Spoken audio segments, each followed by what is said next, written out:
Naquele tempo, vendo Jesus as multidões, subiu ao monte e sentou-se.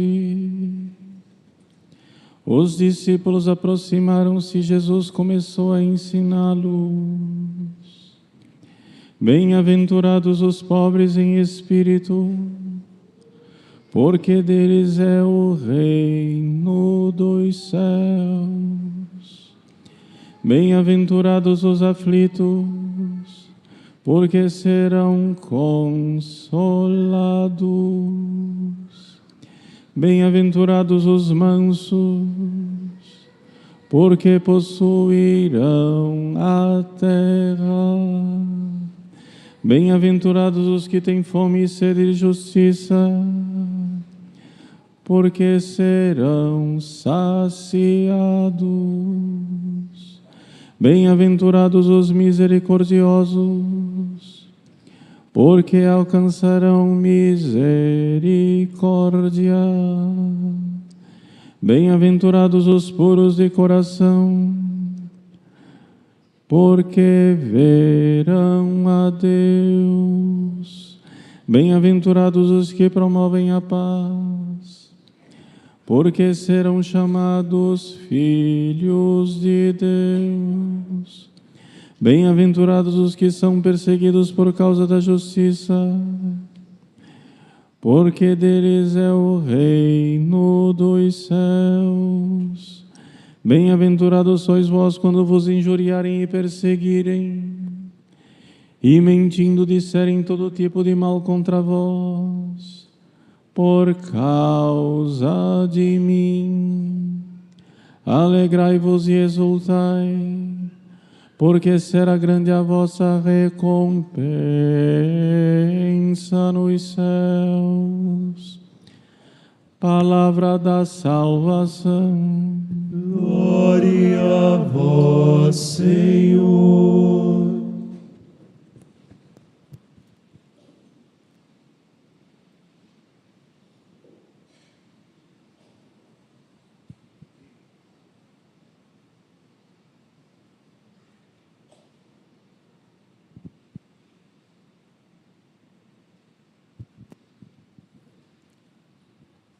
Meus queridos irmãos e irmãs, com grande alegria, celebramos hoje a solenidade de Todos os Santos, festa transferida do dia 1º de novembro, que é a data precisa do calendário.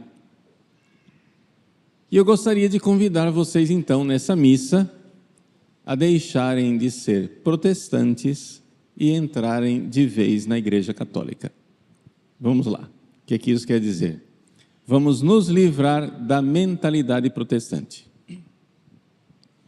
Se existe uma coisa que distingue o católico do protestante, está no fato de que nós católicos cremos. Nós cremos na santidade que Deus realiza nos seres humanos. Ou seja, vamos usar a linguagem teológica, técnica, já eu explico, aguenta firme.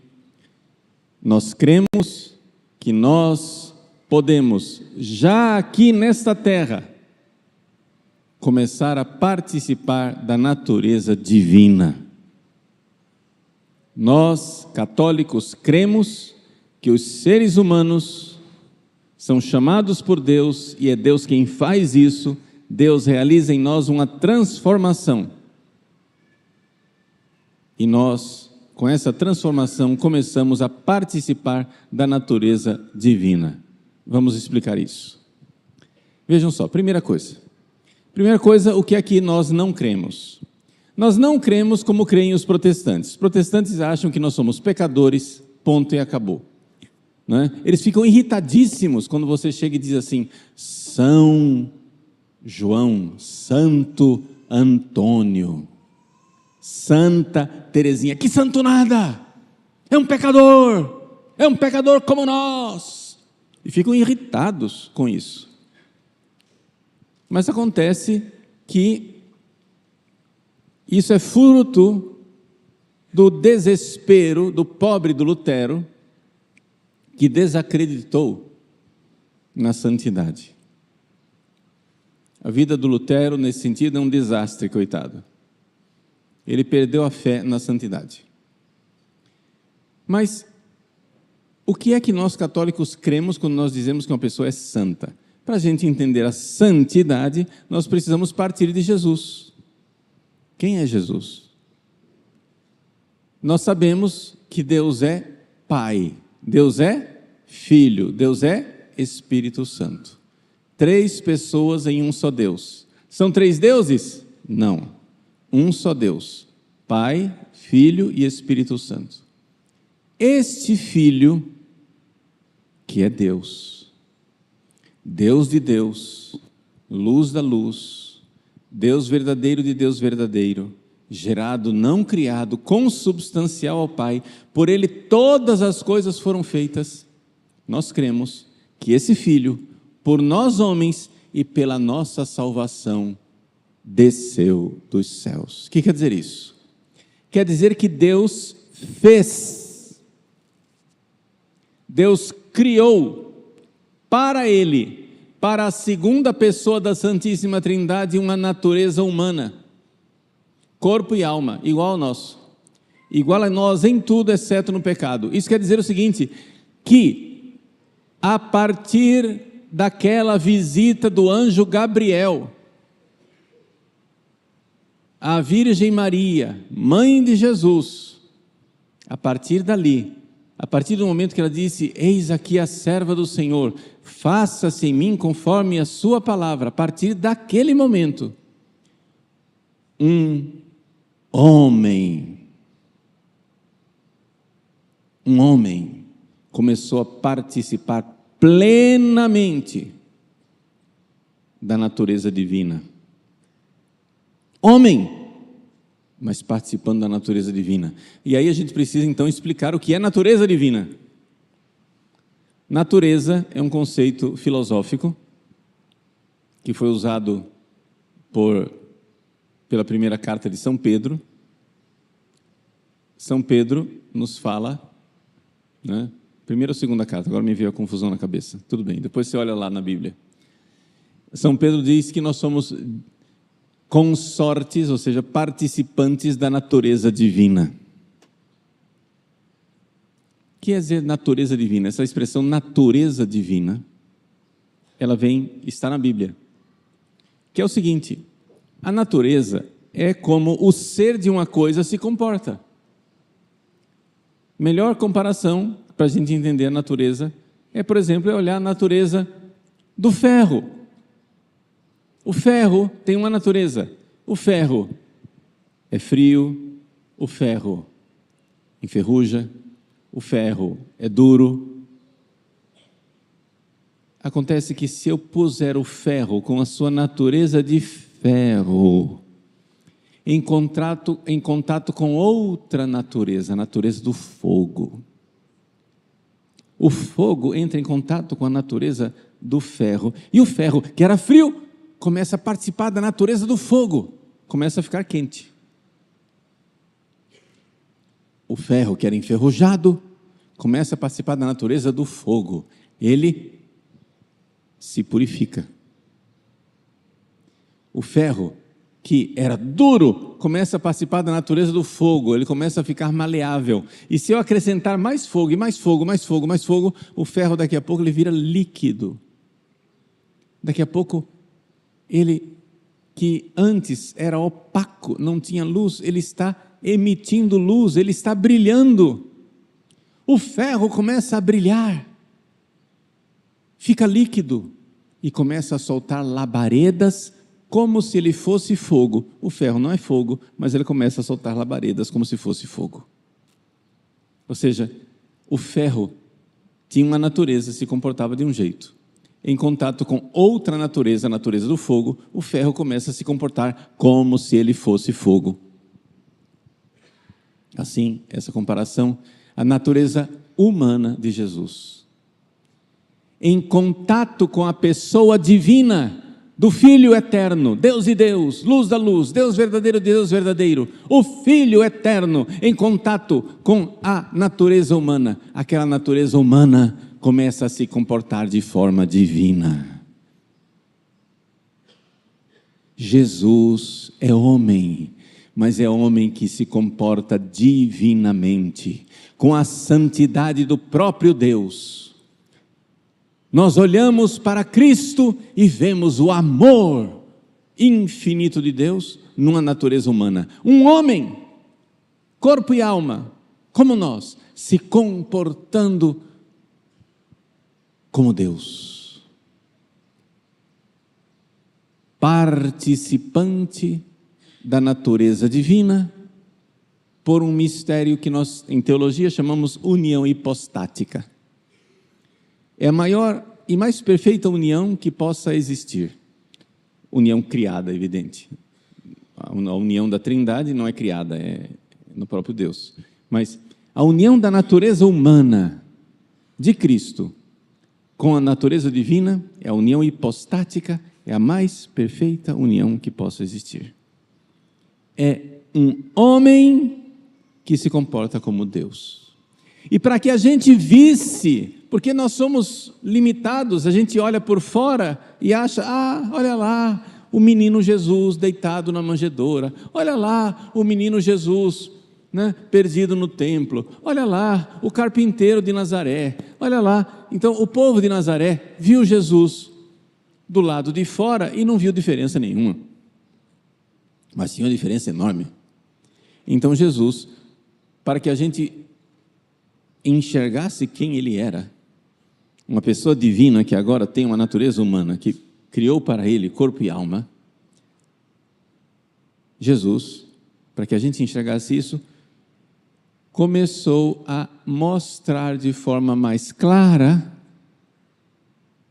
a sua natureza divina. Qual a melhor forma de chamar a atenção? Bom, a primeira forma de chamar a atenção são os milagres, quando ele mostra uma força que só Deus tem.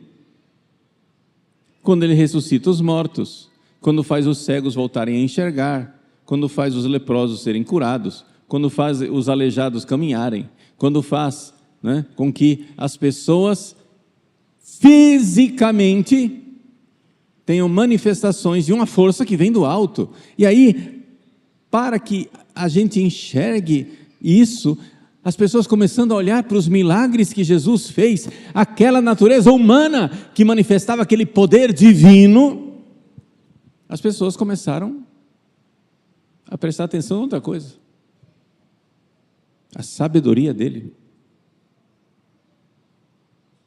O pessoal ia atrás de milagres, o pessoal ia atrás de exorcismos, porque Jesus também, com poder divino, com o dedo de Deus, expulsava os demônios. Milagres e exorcismos, milagres e exorcismos, milagres e exorcismos, como um farol para chamar a atenção. Opa, pera lá, mas o que é que ele está dizendo? Opa! A partir do momento que eles começaram a prestar atenção no que Jesus estava dizendo, eles começaram a ver que ele falava não como homem. Ele tem uma autoridade que os fariseus não têm. Ele fala com uma palavra, uma sabedoria divina. Porque ele não é um profeta. Ele é o próprio Deus, a própria palavra de Deus que se fez homem. A palavra veio falar nossa linguagem humana. Deus falando num homem, porque esse homem é uma pessoa divina. E então, a partir daquela palavra, os corações começaram a se mover. A partir daquela palavra, com aquela mesma eficácia da palavra de Deus, aquela espada de dois gumes que penetra na medula e que vai lá no coração, as pessoas começaram a mudar de vida e começaram a deixar seus pecados. E aquela inquietação de mudança de vida encontrou em Jesus uma palavra eficaz que diz: teus pecados estão perdoados.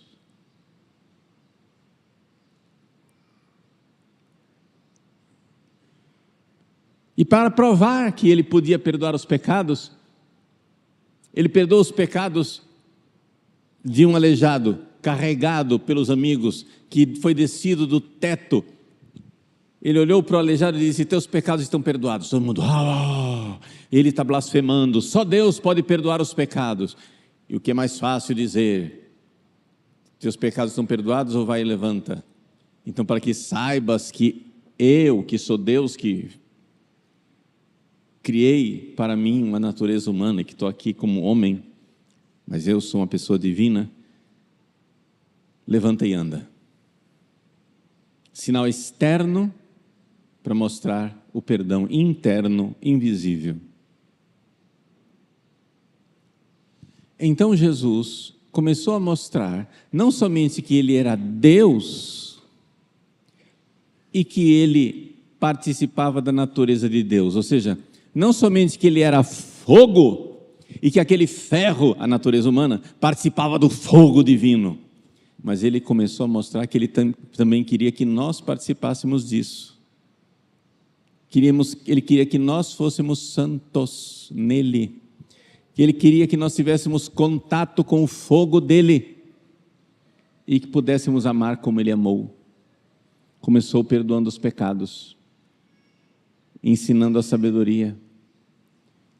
Depois ele morreu na cruz, nos salvou, ressuscitou ao terceiro dia, subiu aos céus, de lá enviou o Espírito Santo, e em Pentecostes,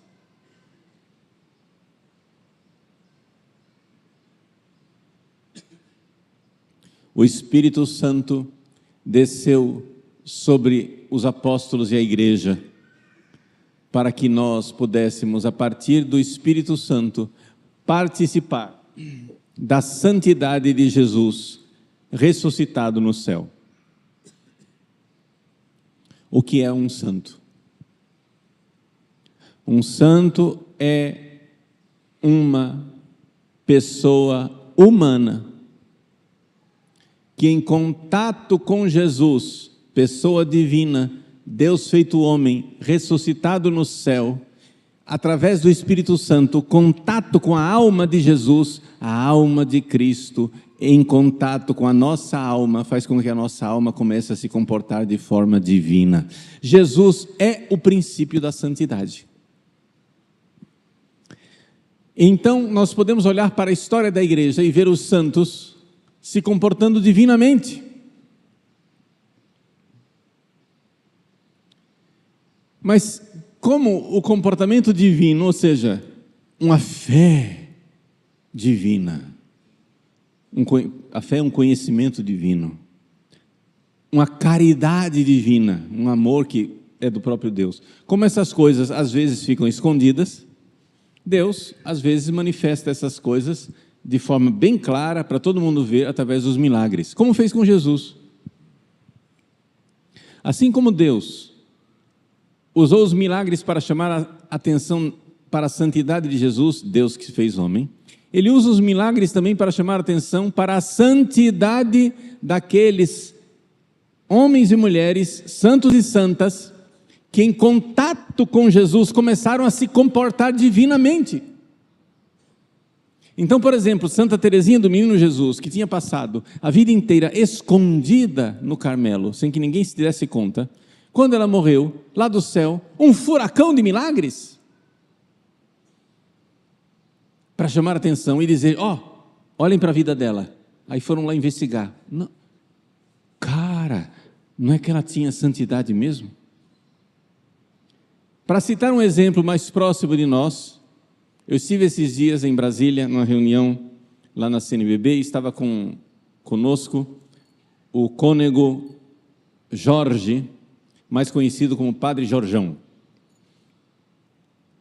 O cônego Jorge, quando ele era o jovem Padre Jorjão, a primeira confissão que ele ouviu na vida foi de um rapaz chamado Guido Schaeffer. O Guido, para quem não sabe, foi um médico que sentiu a vocação para o sacerdócio. Ele já estava noivo, ia se casar. No Dia Mundial da Juventude, se sentiu chamado por João Paulo II. Né? Tudo começou num olhar que João Paulo II dirigiu a ele. Ele, no meio da multidão, João Paulo II olhou para ele. Ali ele se sentiu chamado para o sacerdócio. Largou a noiva, entrou no seminário. Quando faltava um ano para ele ser ordenado padre, com 33 anos de idade, ele que praticava o esporte do surf, morreu afogado. No dia 1º de maio, morreu afogado. Tchau, pronto, acabou. Mas Deus quis chamar a atenção para este jovem, seminarista, médico, jovem, com 33 anos de idade, para mostrar que ele era santo de verdade. E começou a fazer milagres. Um dia tinha um menino nadando na praia lá no Rio de Janeiro. O menino quase morreu afogado. O pai foi atrás do menino. Meu filho, o que aconteceu? Pai, eu estava afogando, mas veio um homem, me tirou da água e me colocou aqui na praia. Nossa, cadê esse homem? Não sei. Olharam para o chão, tinha uma medalhinha de Nossa Senhora. Vamos agradecer a Nossa Senhora porque você foi salvo. Aí foram em Ipanema, a igreja de Nossa Senhora da Paz, onde está enterrado o Guido Schaeffer. Quando chegaram lá, viram o túmulo do Guido, com a foto do Guido, o menino chegou e disse: pai, foi esse homem que me salvou. E o padre Jorjão dizia: olha, nós estamos no processo de beatificação do Guido, a dificuldade é a gente escolher o milagre, porque tem tantos. É tanto milagre, que a gente não sabe qual escolher. Tem o constrangimento da escolha. Qual milagre nós vamos apresentar para a beatificação dele? E aí você vai então ver esses milagres. Vamos ver a vida, a oração. Guido passava a noite em vigília. Rezar para ele e passar uma noite inteira em oração era nada. A vida mística era evidente. Muitas vezes ele estava na igreja, coisas aconteciam dentro da igreja, ele estava tão absorto na oração, que as pessoas diziam: mas você não viu isso? Não vi. Ele era arrebatado na oração, que ele não notava o que estava acontecendo ao redor.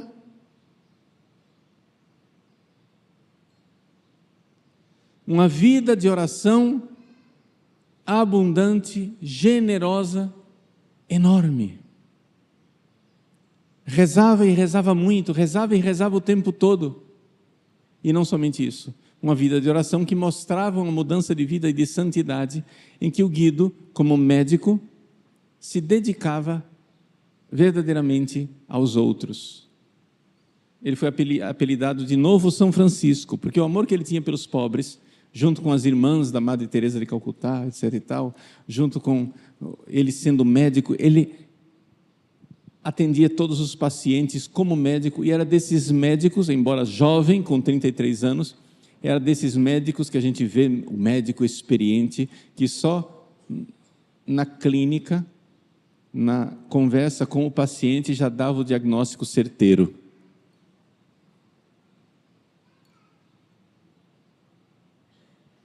Algo de ciência infusa nas coisas. Não somente isso, se preocupava que os seus pacientes estivessem em estado de graça. Fazia de tudo para levar médicos, para batizar crianças não batizadas, para dar os mãos enfermos para pessoas que estavam morrendo, para que os pacientes se confessassem, etc. Uma vida totalmente gasta pelos outros, completamente se comportando como Jesus. Como Jesus. E não por simples força humana, você vê claramente força divina pela graça, pela força da oração, pela força da graça, da vida mística. Então vocês vejam o que é um santo.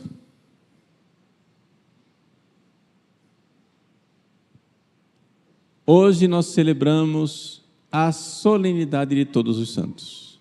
Eu iniciei essa homilia dizendo, convidando você a sair do protestantismo. Bom dia, nós somos católicos. O que é que um católico crê? O católico crê que nós não vamos ser salvos simplesmente como acham os protestantes. Eu tive fé, eu continuo profundamente pecador e vou entrar no céu disfarçado de justo e de santo, mas é só um disfarce, é só a embalagem externa, porque no fundo, dentro, eu sou pecador, eu sou podre por dentro, bonito por fora. Não, senhor. Nós católicos cremos na santidade e, para que você não se engane, santidade significa participar já nesta vida, em grau maior ou menor, da natureza divina.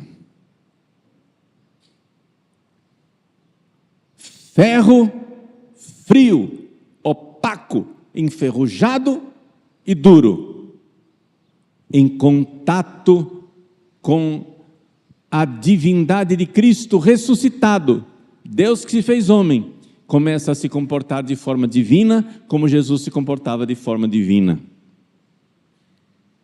Com uma caridade imensa, com um conhecimento de Deus, de uma fé que tudo transforma, se comportando de forma divina, não mais ferro frio, quente de amor, não mais opaco, luminoso, que brilha e mostra a glória de Deus, não mais duro, mas maleável, mais do que maleável, líquido, totalmente dócil à vontade de Deus, não mais enferrujado e cheio de pecados, mas puro como o fogo mais puro. O fogo de Deus que tudo purifica. Isto é a santidade. O contato já aqui neste mundo, já aqui, e no céu muito mais, mas já aqui nesse mundo, com a natureza divina, por contato com a alma de Jesus ressuscitado. Jesus é o projeto pleno e acabado da santidade. É Deus que se fez homem para que a natureza humana se comporte de forma divina. E em contato com a natureza humana de Cristo, com a sua alma, pelo poder do Espírito Santo, nós vamos nos transformando. Nós vamos nos comportando divinamente. Esta é a santidade, que começa já aqui na terra. Nós hoje celebramos, não somente o fato de que existem santos no céu. Claro, só entra no céu uns santos, mesmo que tenha que passar por longos anos de purgatório. O purgatório é para terminar a santificação daqueles que não completaram o processo aqui na terra. Que se você não foi santo plenamente, vai ficar no purgatório. Mas nós celebramos o fato de que milhares e milhares, miríades e miríades de homens e mulheres já aqui na terra participaram da natureza divina. E muitos em grau excelente, muitos em grau admirável, muitos em grau surpreendente. Nós cremos. Não tem somente essa mesquinharia e essa preguiça que você vive. Existe a generosidade dos santos que se deixam moldar por Cristo, o contato com a alma de Cristo, o Espírito Santo que nos santifica. A alegria de ser católicos e de saber que já podemos aqui na terra amar com um amor que vem do alto, transformar nossas almas mesquinhas, medíocres, preguiçosas egoístas, desordenadas, em almas luminosas, cheias de um amor que vem do alto, uma pureza e uma santidade, uma generosidade e uma paciência, uma caridade. A caridade de Cristo que nos impele. O amor de Cristo nos uniu. O amor de Cristo. Meus irmãos, nós participamos deste corpo. Que alegria ser católico e saber que eu sou membro de um corpo onde existem santos com grandes virtudes. Porque eu faço parte do corpo de Cristo, eu posso dizer: o Cristo é meu. Ele é o meu Jesus. Eu posso dizer que Maria é minha. Ela é minha mãe. Eu posso dizer que Teresinha é minha Santa Teresinha. Eu posso dizer que o Guido é meu. Eu posso dizer que São José é meu. Eu posso dizer que todos, miríades e miríades de santos que no céu brilham e nos ajudam com sua intercessão e que nos iluminam com o seu exemplo, são meus, os meus santos, porque nós somos um só corpo, participando da mesma vida divina, em graus diferentes, mas a mesma vida, participantes da natureza divina. Nós olhamos para o céu, onde brilham os nossos irmãos, e onde um dia iremos brilhar também nós, com a graça de Deus. Amém.